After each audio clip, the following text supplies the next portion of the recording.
Doon ba siya ikukulong sa PNP Custodial Center uli? Doon ulit. Alamin natin ang update mula kay RH52 Edniel Parosa. Coming Edniel! Extra ang higpit ng pulisya dito sa loob ng Camp Crame, partikular yung area nitong PNP Headquarters Jerry at Anthony na nakapaligid dito sa Criminal Investigation and Detection Group.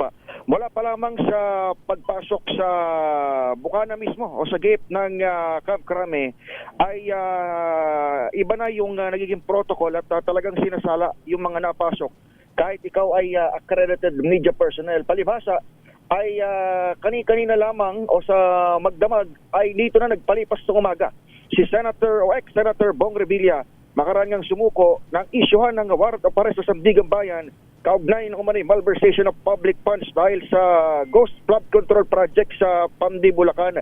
Makikita niyo yung ating mga video dyan, yan ay sitwasyon ngayong umaga. Itong retirement benefit service ng PNP ay umala pa lamang doon sa may PNP General Hospital rather ay hindi na pinapapasukan ng mga sakyan at naharang ng ating mga gwardiya ng Headquarters Security Service ng PNP upang maiwasan yung pag-crowd doon sa area ng CIDG.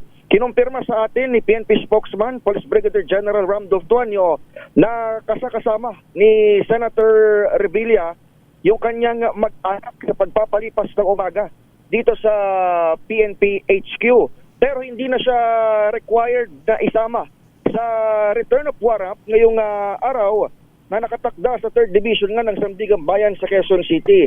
Gayunman, dahil Jerry Anthony, alam nyo itong custodial facility kung saan minsan ang napiip itong mga high-profile personality noon nung sila'y na-implicate sa ibang corruption issue taon 2013. Ginagawa yan ngayon nire-renovate ngayon yung custodial facility ng PNP. Ganun ba? Kaya ang kanilang physical custody sa ngayon ay dito sa compound ng CIDG. Yan yung rason bakit yung dati na extra na equip na security na nandoon sa palibot ng custodial center ay ini-implementa ngayon sa palibot sa naman itong CIDG. Criminal Investigating Unit ng PNP.